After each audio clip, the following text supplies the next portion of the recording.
Hi everyone, it's Lori. Welcome back to my garden in upstate New York in Zone 5A. This is what's blooming this week. I'll be spending a lot of time showcasing the flowers so you can enjoy the blooms. The irises are mostly gone now, but these were filmed a few days ago. This is the boysenberry buttercup. It's always the first one to bloom.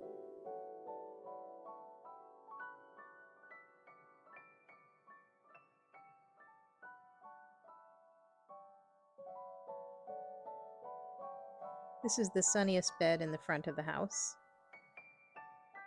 Gets sun right at sun up. It's kind of on the east side.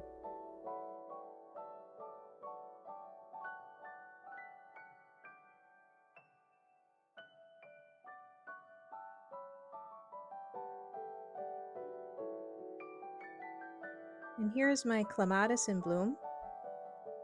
This is something I got at a big box store in the clearance rack. So, you know, you love those discount bargains. And I planted it a couple of years ago and it's very happy in this spot. I will put on the screen what kind it is because I can't remember off the top of my head.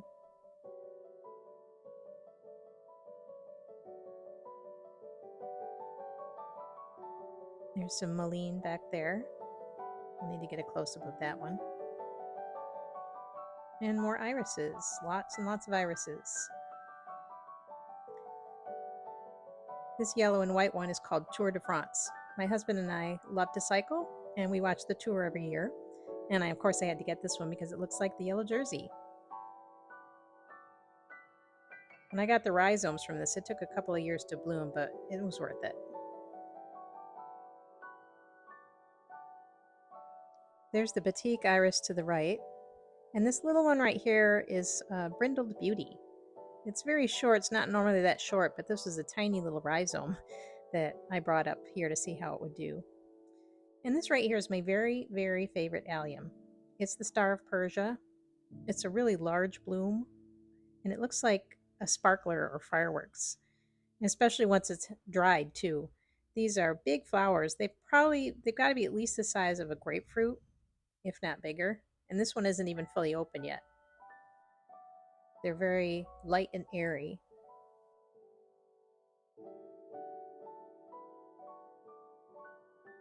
They're a shorter allium too.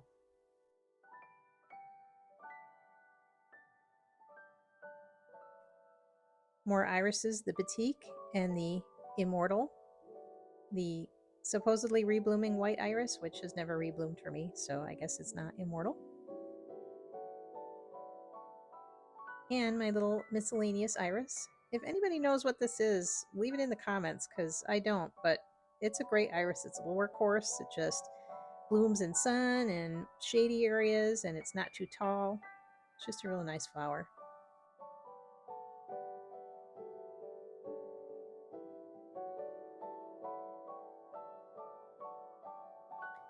And onto the back bird feeder bed. You can see here on the left here, I have some of those Star of Persia alliums, but the squirrels and the chipmunks use this as their little gateway to get to and from places, and they squish it. So there's going to be no blooms from that this year. Surprisingly, they've left the coleus, but at this rock right here, there's a chipmunk making a nest or a little burrow underneath this. And they kind of pull some grass and stuff in there, but they've trampled the ground pretty flat right around here. My Indian pinks survived though, and I'm kind of shocked. Hopefully my coleus will fill this area in. And this lovely, lovely plant is my perennial bachelor button, the centaurea, the amethyst and snow. It's my favorite. I love it so much. It's just, the flowers are amazing. It's such a deep purple and the purest of white. The bees love this one too, and all the pollinators do. I sometimes see sphinx moths at this as well.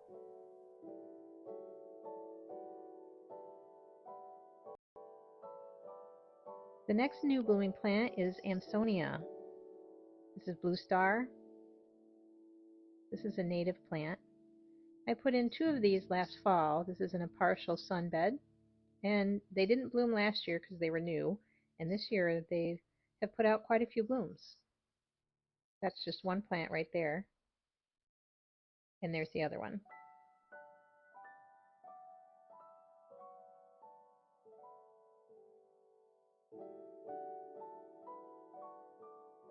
Moving to the left, the other sunbed.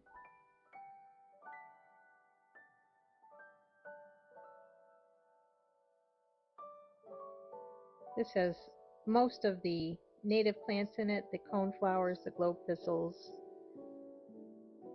It takes up a large corner of the backyard.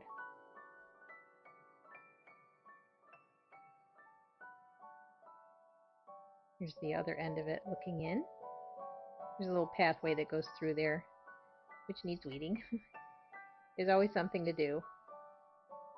My pollinator bed is on the right, and I would show that, but it looks mostly like it's just got weeds in it because it's a lot of small plants and seedlings. But I do have a little area of herbs right here for caterpillar food. There's dill and cilantro and parsley. The dill's a little small. I hope it's okay. We'll see. They all were grown from seed.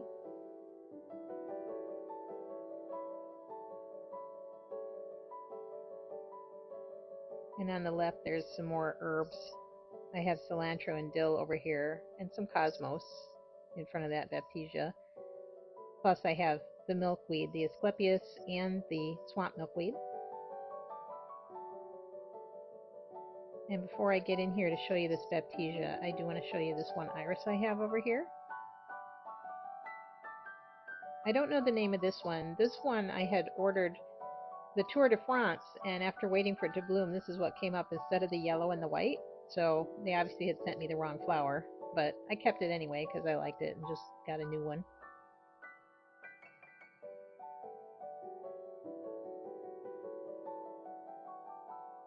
But in here I have my Shasta daisies are getting taller, and my phlox, and here's the Baptisia in all of its blooming glory right now.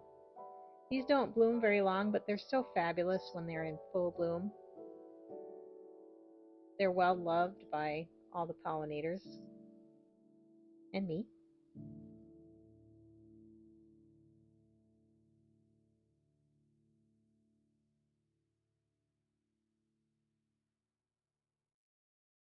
I don't deadhead this either. I leave the seed pods on it.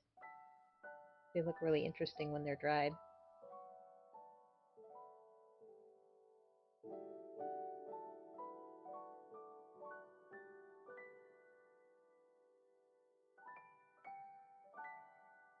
In the other back corner is the rose and peony bed. There's 2 climbers of Zephyrdruin, and they lost some of their canes from a hard winter a couple of years ago, and they're just coming back now. So hopefully they'll send up some good blooms to go with the peonies. There's a black iris back there, which is not quite open yet, but it goes really nicely with the white peonies.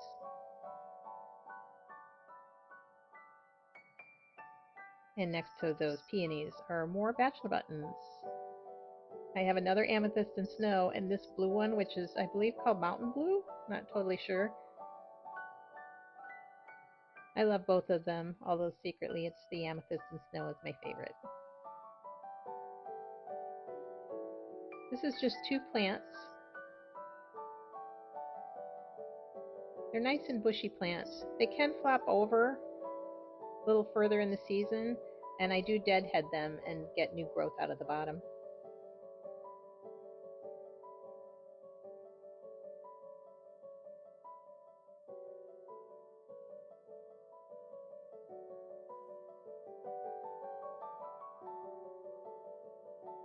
The shade bed, and I finally got my spice bush.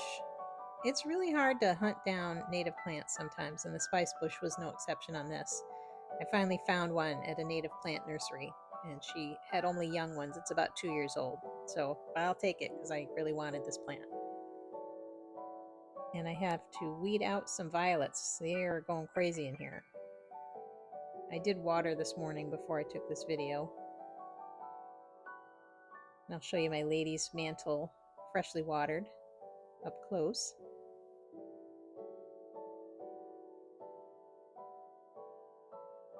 I love the water on these. It looks like diamonds.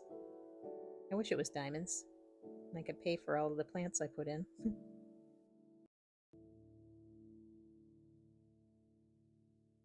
And the shade bed from the other side with the heuchera. And I finally got in a lot of my coleus. I don't know if you can see all the bugs. It was very buggy out this morning. And the bugs are just all over. I have on bug spray, but geez, very buggy. My rhododendron is blooming. And I just planted some wild columbine. I picked some up at my sister's house. They have a whole lot there, and I brought some home. Hopefully it will reseed and give me more. And all of my coleus. This is chocolate mint. Grows, I believe, 15 to 18 inches high. And I have, I think, 30, maybe 30 plants. They're all around the base of this tree. And if nobody digs them up. Here's hostas by my water feature. And I will leave you with some nice quiet water sounds at the end of this video. So have a great weekend, everybody.